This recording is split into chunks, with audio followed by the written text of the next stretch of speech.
Hello and welcome to Wisdom and Productivity, the podcast of Dr. Efraín Martinez. I am a principal in search of wisdom, and I have found productivity to be a great tool for success. Today, I have the great and distinguished honor of interviewing Dr. Torrey Trust, who is an associate professor of learning technology in the Department of Education and Curriculum Studies in the College of Education at the University of Massachusetts at Amherst. During her interview, we will discuss her own wisdom and productivity and the world of ChatGPT and education. Dr. Torrey Trust, who are you? Good morning. And who am I? That's a big question. But as you mentioned, I'm an associate professor of learning technology. I'm a teacher, a writer, a researcher, and I look at how teaching and learning can be enriched and enhanced with technology, both for teacher learning and for student learning. So that's my main focus for research, teaching, and leadership. And on a personal side, I love travel and I love sports. So that's kind of a me in a nutshell. Wondering where is the your favorite place where you have traveled? It's between Iguazu Falls in Brazil and Argentina and Costa Rica are kind of, I would go back there in a heartbeat, either of those places. Beautiful. Thank you for sharing that. So, Tori, can you please walk us through your professional trajectory up to this point? Yeah, so it started back in my undergraduate program. I went to UC San Diego and I was a visual arts and film major. And I thought I was going to be working in Hollywood someday as, a big movie producer. And I did an internship in Hollywood and thought, nope, this is not my career. It was my junior year. So I was like, well, it's too late to change my major at this point. What else am I good at? What else do I like to do? And at that time, I was a resident advisor. I was very involved on campus in a lot of different organizations. And so I ended up moving into student affairs at UC San Diego after I graduated and realizing how much I love to be in the field of education. But around the same time, UC San Diego experienced race riots and a lot of issues regarding equity, especially for Black students on campus. And I started researching that more and thinking, what can I do to help improve or support this issue? And realizing that K-12 schools was, the area to focus on so that students are better prepared by the time they get to college. So I left my job at UC San Diego, packed up, moved across the country with my husband to Washington, D.C. to work in one of the lowest performing elementary schools in the country. And it was quite an enlightening experience. And through that experience, I really recognized the power of technology combined with good teaching. And then I thought, okay, well, if I go, I was at the time I was getting my master's degree in educational technology at San Diego State and really seeing the potential benefits when combined with good teaching. And then I was sharing that with my colleagues. I was trying to help improve teaching and learning with technology. And my ideas and advice weren't really well taken up. I ended up, thinking, well, if I get a PhD, people will listen to me, which, spoiler alert, is not the case still. But I went to a PhD, I went to UC Santa Barbara to get my doctorate degree in education with a focus on teaching and learning and exploring teacher learning specifically with technology. And from there, I got my very first academic job at the University of Massachusetts Amherst, which I am still at today. So I've progressed from assistant professor to associate professor, and right now I'm on my trajectory to go up for promotion to full professor. Oh, congratulations! The world academia is I have heard, right, that is publish or perish. What has been your experience in that realm? Oh yeah, absolutely. I mean, I would say I first heard when I joined the University of Massachusetts Amherst and the new faculty orientation that 80% of your time should be spent on publishing and 20% on teaching and 20% on service, which anyone who does math knows that's well beyond 100%. And it kind of feels like that is that you're supposed to be publishing nonstop. But, I love teaching and I love putting time into teaching and finding that right balance between high quality teaching and high quality research and publishing, but also service to the field and the department and college and leadership. It's an amazing amount of time, and finding those boundaries and figuring out how you can be productive is absolutely essential in the field, because a lot of people can get lost in one way or another, focus too much on teaching and not enough on research, or too much on research but not enough on teaching and service. So it's important to get a lot of mentorship and support and figure out that pathway really early on, because by the time you go up for tenure, it's too late to make that change. That's what they're looking at. Beautiful. Thank you for the great advice. So, like in Back to the Future, Torrey, if you could go back to any of the positions you have held in the past, what will the Torrey of today tell the Torrey of then? Oh, I think I would tell my past self, you don't have to please everyone. I think that's, it's really in any job that I have been in, but especially in academia, especially when you're starting out, it's like you're the yes person. Sure, I'll serve on this committee. Sure, I'll do this. Yes, I'll help with this. Yes, I'll join this collaboration opportunity. And sometimes, actually, a lot of times that can really come at the detriment of your mental and physical health, as you end up spending so much time trying to do projects and extra service and all of these other things that you don't have enough time to do the things that really bring you joy outside of work. And so I really, and there's individuals who take advantage of that. And so that's a really tough thing to learn in that academic field, but I think in any career, is if you're always trying to be the people pleaser, there will be individuals who will make sure they take advantage of that. And, in the last couple of years, I've really learned to get better about setting those boundaries, really saying no, and trying to figure out, who I am and what my pathway is. And when I do say yes, making sure that that's aligned with my vision and goals for my career. Great advice. Learn how to say no. Thank you so much, Torrey. So let's talk about books. If you will have to gift 2 books, one fiction, one nonfiction, to a loved one, what will those be? Well, the Harry Potter book series is really what got me into reading, interestingly. As a kid, I did not like reading at all. And my parents, who were both teachers, were like, what can we do to get Torrey to read? And they tried everything. And at one point, my dad went to a librarian, and she had suggested this new series called Harry Potter. And so my dad bought the book, wrote a little nice note in the cover, and then put it on my bookshelf. And I actually did not read it until 2 years later. I had met my really close friend, and she was obsessed with the series. And I was like, well, I'll give it a try. Right. And so, ever since then, I went to the opening premiere of all the movies, and even my husband and I, when we were honeymooning in all over Central and South America, the 7th book came out, and it came out first in English all over Central and South America. So we went, got the 7th book in El Salvador and read it by candlelight for 20 hours straight overnight.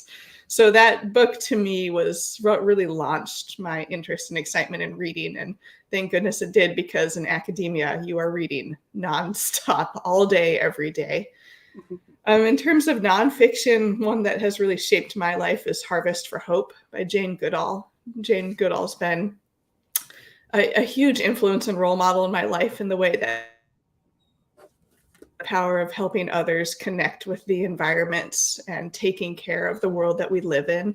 And that book in particular really got me interested in, how do I think about food and nutrition and ways of taking care of myself, while also making sure I'm, taking care of the environment, the lands, the animals around me. And so a lot of my reading outside of work time is on nutrition and health, because I'm just fascinated by that subject. Beautiful. Thank you. Reading is such a luxury. Torrey, who are your biggest influences?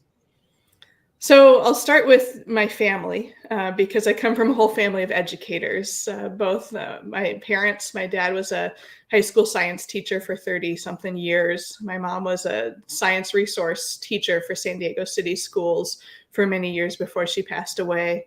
And my sister was an elementary teacher, and now she's a reading specialist in elementary schools. And my husband is an elementary technology teacher. And every single one of them is so creative, always engaged in learning and thinking about how can I teach better to improve the way I support my students. And have this really unique knack for connecting with students. And that's what I really feel education is about, is building those relationships, being innovative and constantly learning. So they've always influenced me throughout my life. In terms of professionally, my two colleagues, Dr. Jeffrey Carpenter at Elon University and Dr. Daniel Krutka at University of North Texas, I reached out to them on Twitter one day when I started my job, my very first week at the University of Massachusetts Amherst, and I was completely lost in how do I get started with setting up a research agenda. And I basically messaged them on Twitter. We had never met before, and I was kind of like, will you be my academic besties? Like, will you do research with me? And they are, so incredible in their thinking, in their writing, in their support of me in so many ways. We have published several articles that have, hundreds of citations. We've won several awards together. They were the reason I went up for tenure early, because we just really published so much and got our names out in the field. So they've been an absolutely huge influence in my life as well. Beautiful. Thank you so much. And how do you address this thing that we all have called imposter syndrome, when we feel that, I'm not good enough, or I cannot do that? That's only for others, not for me. How do you address this? I think that's so common in the field of academia. And I see that in graduate students, but I also see that in faculty. And I experienced this with ChatGPT. And all of a sudden, people are calling me an expert in this brand new artificial intelligence technology where I don't have a computer science background. And I really had to learn everything I could about artificial intelligence and computer science in like a week to be able to talk on it. And I think there's a couple ways I go about that. First is just establishing my boundaries in terms of what I can speak on. That really helps me. So when I talk on ChatGPT, I say, as a reminder, I'm not a computer scientist, but I am a person who has expertise in education technology and critical interrogation of education technology. So I can bring this lens to this topic. And that helps me feel confident in being able to talk without feeling like, oh my gosh, I don't know how to speak on this, or I feel like a fake. And then also thinking about the importance of taking risks. With imposter syndrome, it's like you get so scared you don't even try. And with my students, I'm constantly trying new ideas and things that either other people have never tried or that have only tried once. And I'm like, let me give it a go. And I fail often. And then I apologize to the students, and they see me as human. And then I say, let's figure this out together. And so, I think imposter syndrome, we often feel like we have to have all the expertise and not realize like it's okay to mess up, to apologize, to learn together, to take those risks and really set those boundaries of, where your expertise ends and where you should be talking and where you shouldn't be talking about a topic, and being okay with like, let's go look this up, or I don't know. I think that's something academia people don't know how to say, is I don't know, and that's totally understandable. So those are kind of some of my tips for dealing with imposter syndrome. Beautiful. And let's get into the ChatGPT questions. But before that, let's recognize the Teach Better community. This podcast is a proud member of the Teach Better Podcast Network. Better today, better tomorrow, and the podcast to get you there. Explore more podcasts at www.teachbetterpodcastnetwork.com. Now let's get back to the episode. So I remember when ChatGPT started coming through my horizons, everybody went straight to, students are going to plagiarize. This is bad. They're not going to be able to think, etc., etc. And then all of a sudden, these Google Slides that you put out there went like a storm everywhere. And I was fascinated because it was like the first time I was able to better understand what the heck was all this about. And I have a few questions that, of course, I implemented the support ChatGPT to create this question. So let's go at it. Tori, for those that don't know, what is ChatGPT? Well, ChatGPT is one of the most advanced artificial intelligence chatbots to date. It is a large language model, which basically means that it is using complex math and calculations and a huge data set that it's been trained on, more than 300 billion words scraped from the internet, to predict which words best go together to create a plausible sounding response to user inputted prompt or question. And the key there is it's predicting which words go together. And it's not Google, it's not Wikipedia, it's not out there to provide factual information.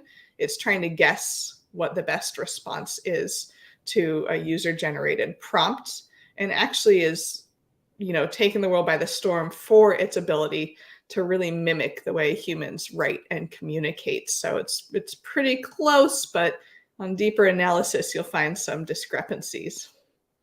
Wow, how this came up to be like it is so like phenomenal the way you say it, but at some point someone must have gotten together with some people and say, let's come up with this. How was this created? Oh goodness, I'm talking about imposter syndrome. I don't have the expertise that goes through the history of artificial intelligence and GPT, but I do know, this is something that scientists and researchers have been working on for decades. I mean, back in, I think, the 1950s or 60s, there was the ELIZA chatbot, so one of the very first chatbots that could respond to very simple requests.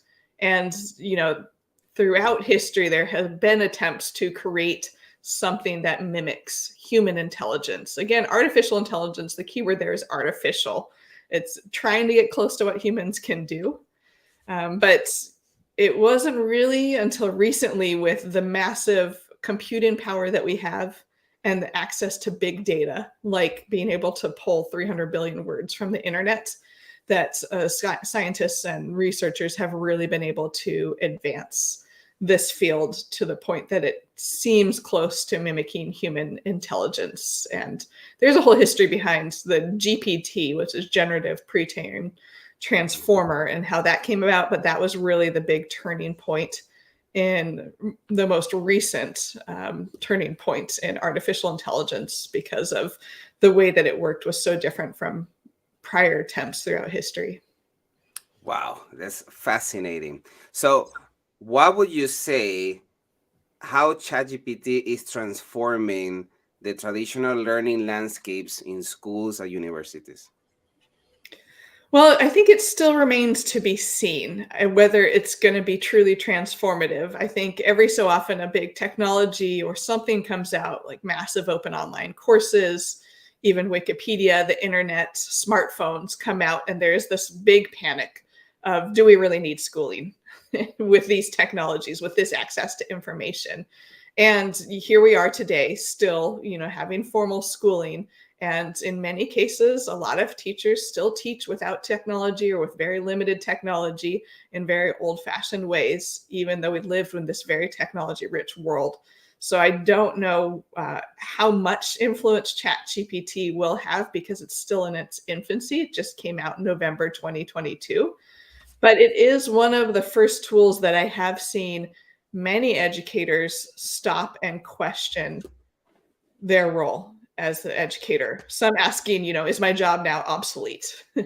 And, maybe it is obsolete if your sole job is disseminating information that students, summarize and report back to you. But there really is so much more to education than just providing students factual information. And there's this human component, creative component, designing diversified and individualized learning experiences.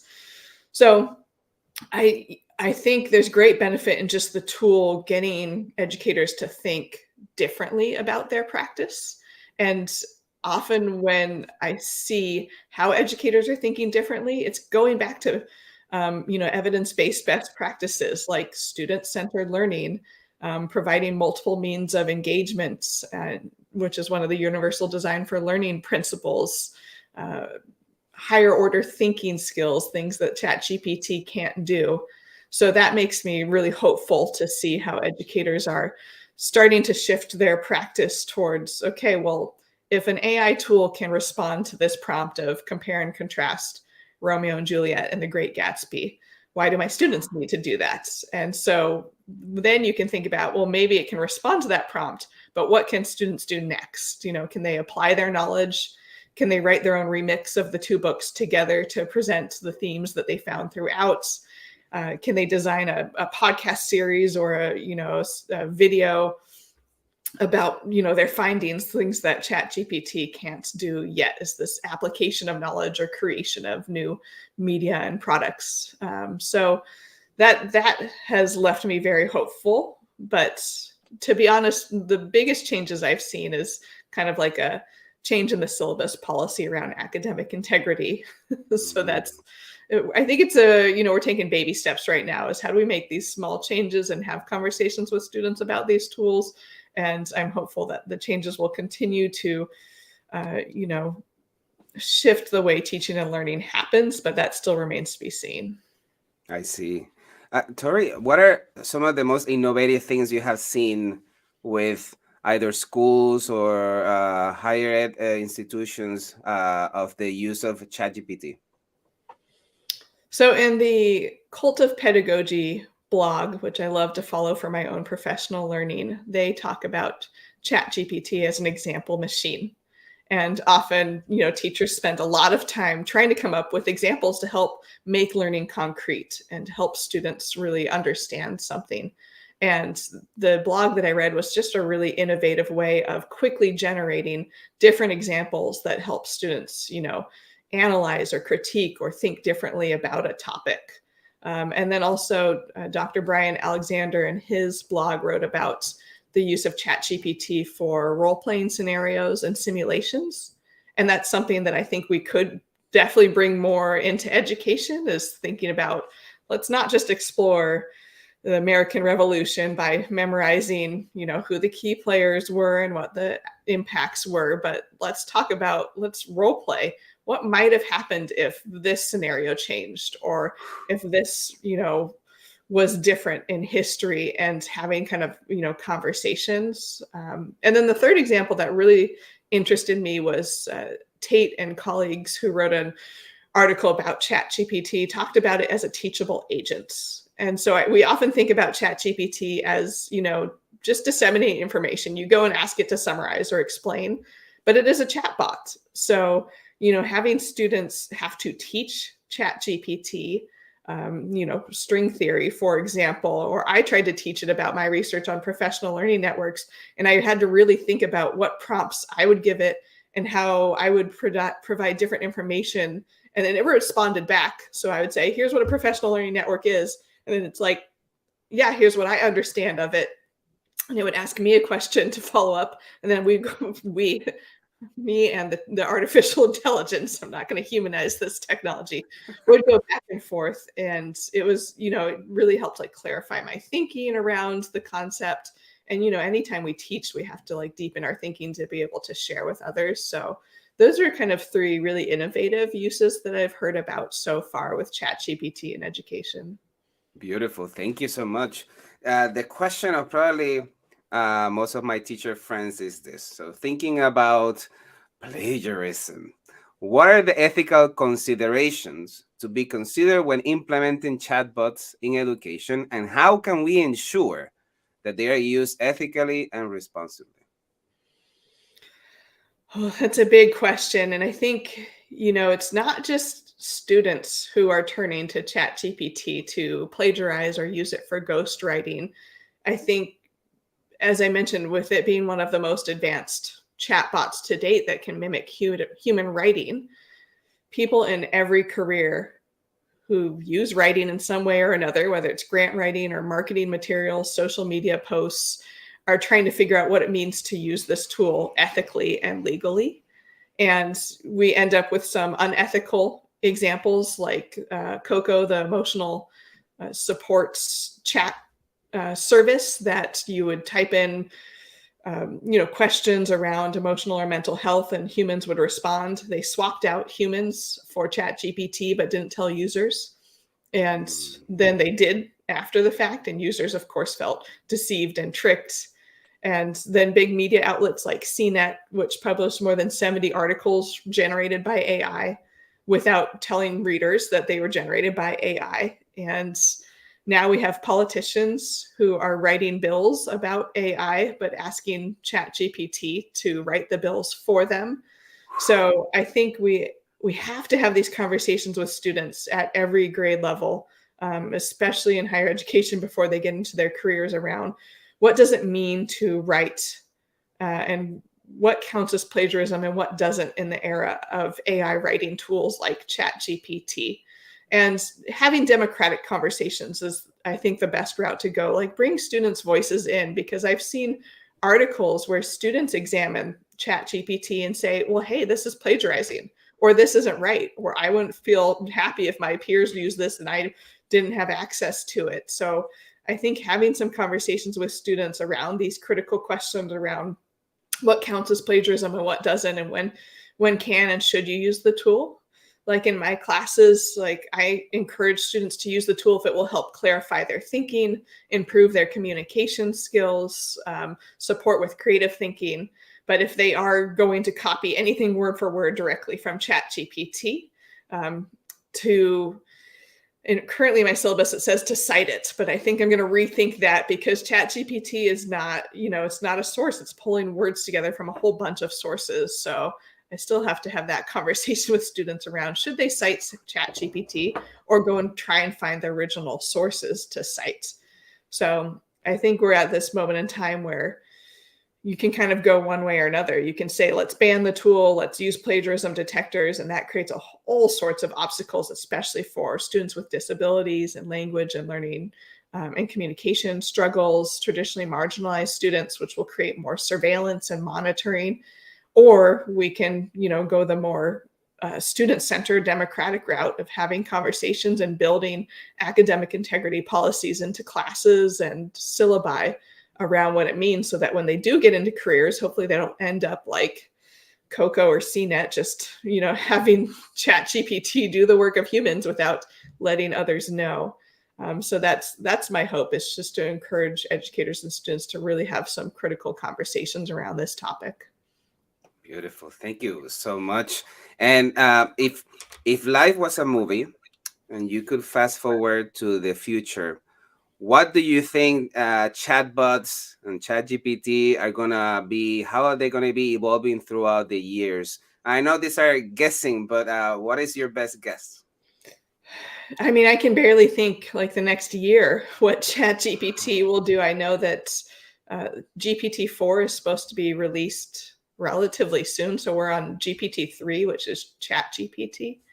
And GPT-4 is, exponentially more advanced in terms of the parameters that it's built on. And I'm already thinking like ChatGPT is close to mimicking human writing. What will GPT-4 come out? And that's within the next year. So how do we think about the future where it will, these types of artificial intelligence tools will continue to be programmed to be more intelligent and more human-like? And my best hope is a world where humans and AI interact in ways that improve human life, human productivity, human thinking and communication. And I'm already seeing that. I saw a recent research article of, professionals in different fields who have turned to ChatGPT to support their writing, and it actually improved productivity, especially for individuals who struggled with language and communication and writing, and really decreased that gap in productivity in workers already in these fields. So I can imagine in the future where, it'd be great to see kind of a decrease in gaps between, whether it's the digital divide or knowledge gaps, where AI could really come in and help reduce like equities. Of course, currently AI is known for exacerbating inequities, which is a whole nother issue. But I try to remain on the cautiously optimistic side that maybe humans are turning to AI to boost their productivity, their creativity, the way that they think and interact and learn. Beautiful. Thank you so much. I feel illuminated with my questions at ChatGPT. Let's talk about the productivity of your wisdom. As you know, being successful in any field, people need to be on top of their productivity. But this looks so different for everyone. What does it mean to you to get organized to ensure that you still can do like traveling and all this fun stuff that you do? Oh, time management is something I learned, very early on. And in college, I was working like 3 different jobs. I was on the track and field team, which was about 20 hours a week of practice and competitions. And then I was doing a full-time class load.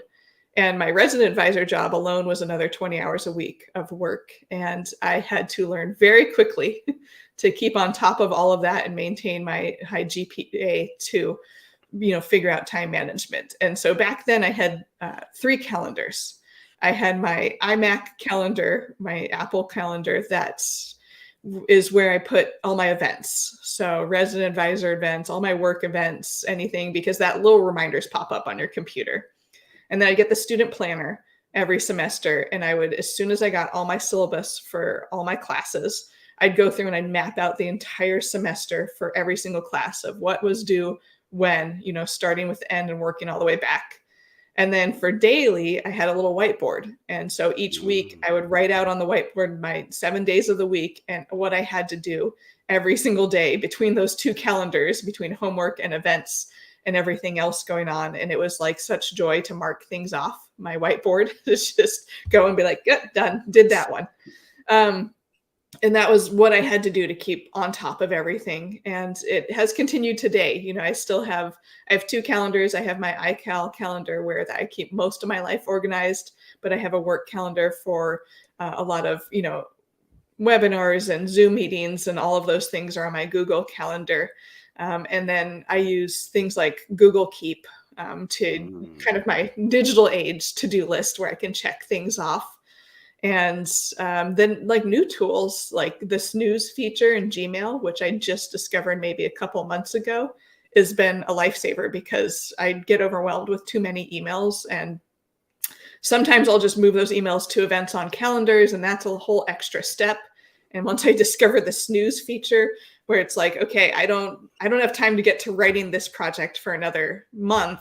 I will just snooze this till then. So I have a whole bunch of email snooze that come up here and there, but it really clears my mind. So between the 2 calendars and the different tools that I use, so that when I do try to fall asleep at night, I'm not racing through what are the things I forgot to do or I need to do this week. And so having these different tools has been really essential for, clarity of thinking. And my favorite tip, because a lot of graduate students ask me, like, how are you so productive?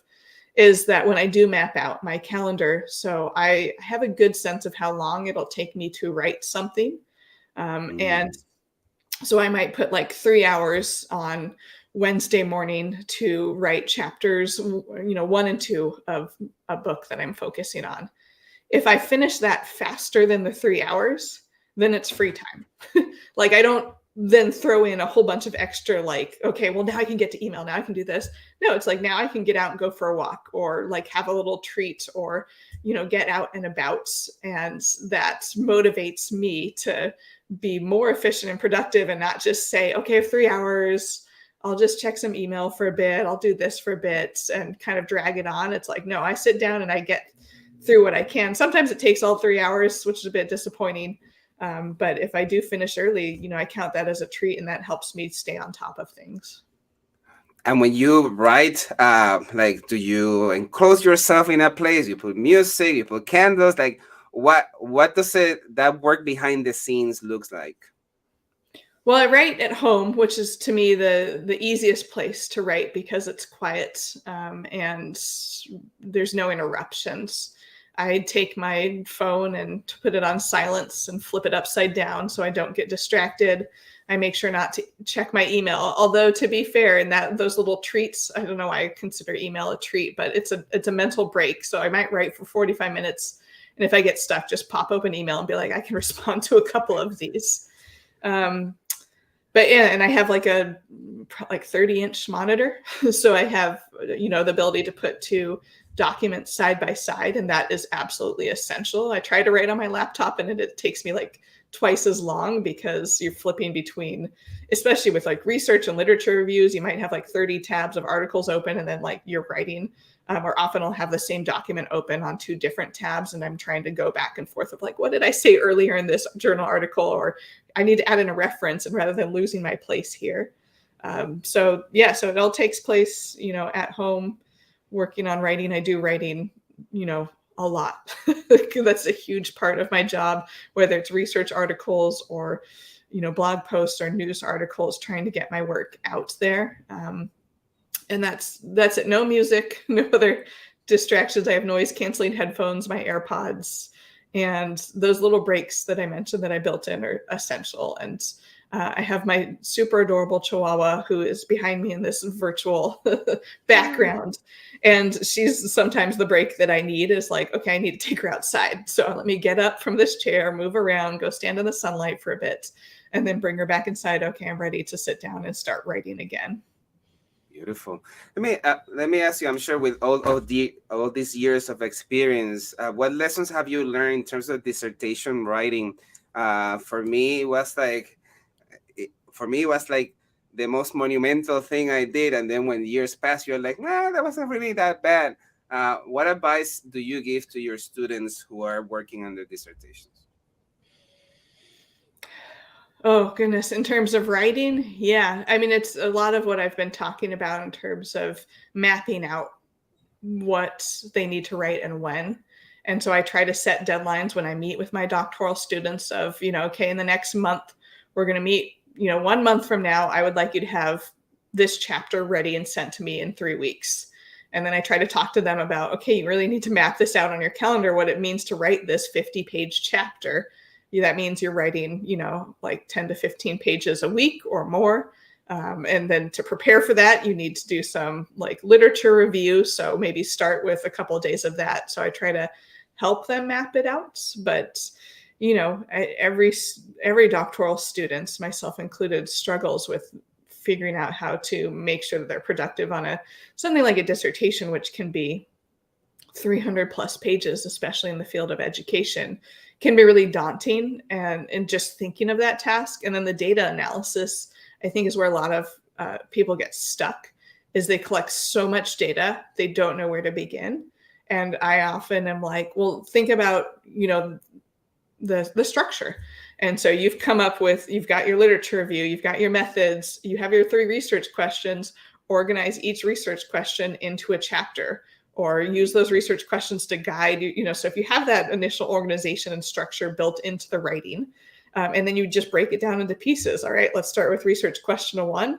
Let's look at the data focused on that. Now let's pare that down so we can write a couple pages in the start, and then we'll like expand on that. So I think it really is kind of narrowing things down and chunking, and not getting overwhelmed with, oh my gosh, I have to write 300 pages, but more just let's dive in and focus and pull apart this data here and think about how to write about that, and then just take it one step at a time. I see. Do you use any software to organize your bibliography? Yes, I feel like I should, and being an ed tech specialist, and I have looked at Zotero and Mendeley and RefWorks, different tools, and I don't. It's probably someday I will, but I do the very much, I write not for a dissertation, but when I'm writing journal articles, which can be up to like 60 pages, is I'll write, and then I'll either put the citation in as I'm writing, or I literally just in like parentheses write all caps citation. And then so that's where I help myself from not getting stuck, is I get stuck on citation and references, and then copy editing, like going back through and just editing. I could do that for hours. And so I just tell myself, okay, I have to sit down and I have to write this method section. I'm not going to get stuck searching for citations or focusing on specifics in grammar. And then I'll come back and do that at a later point. And that's kind of my method of just, making sure that I get writing done.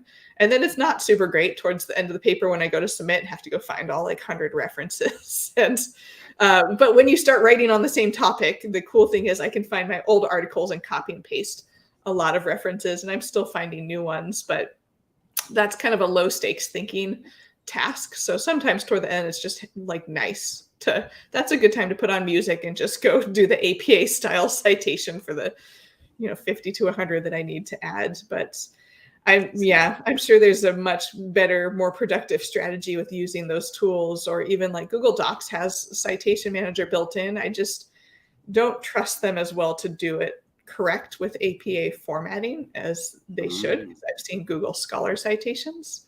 So that's kind of my concern with those tools. Do you write using Google Docs, or do you have a different software? Yeah, Google Docs, and especially because I do a lot of collaborative projects. So Dr. Carpenter and Dr. Krutka, who are different states, and we've written for years. We'd often just pull up, at the time, I think it was Google Meet, and we'd be talking, but we'd all be on the same document. And since then, I've collaborated with colleagues near and far, and we're always using Google Docs because we can all be on at the same time. We can comment on one another's. I love the suggested edits feature where we're going in and revising, remixing. So I have written on Google Docs ever since then. It's really helped with collaboration. Beautiful. And finally, any other interests you might have when you are not Professor Truss and you're not into this work? Oh, so, as I mentioned at the start, sports and traveling are my key interests. I love watching sports and I love playing sports. I am going to go watch the Premier League soccer games this morning after this is over. And I grew up playing all sorts of sports, and even in college, I was on the track and field team. In graduate school, I would do like 7 intramural sports every week, one every night that was a different sport. And at University of Massachusetts Amherst, faculty are allowed to do intramurals with the students. So it's been a really fun to do flag football and 2-ball soccer and kickball and everything with the students and get out and about in the community. That's one of the best ways to build relationships and meet people, especially when you move somewhere. But, I don't mind watching sports, even though unfortunately I'm a San Diego fan and Chargers and Padres are just not good, but I still that's in my heart. I have to watch and cheer for them. And then travel to me is just, experiencing new places, new cultures, new foods. I've been to all 7 continents. I absolutely love to explore the world because we have this is our one life to really get out and explore. And we have such an incredible world environmentally and with all the people in it. So those are really my 2 passions outside of work. Beautiful. Thank you so much. This has been such a great conversation. I have learned quite a lot. Any last thoughts for the listeners and viewers of the show? I think, the most important thing in careers and productivity is finding people who can support you, who mentor you throughout whatever career or even just in life. And I've been so fortunate. There's, I call, some of my colleagues and friends, my adopted colleagues, they're not in my field, but they have brought me into, virtual lunches or get-togethers. And some of my friends, who have helped me introduce me to new friends to make even more friends. So if you can find people who, are there for you no matter what, who can support you, who can be a sounding board, who can tell you when to say no and actually listen to them. That's, one of the most important things I think anyone should think about in terms of careers and productivity. Beautiful. Thank you so much, Torrey. Enjoy your Premier League and have a wonderful Saturday. Will do. Thank you. Take care. Thank you for listening to Wisdom and Productivity, the podcast of Dr. Efraín Martínez. Chulo. And LF.production. Chulo out.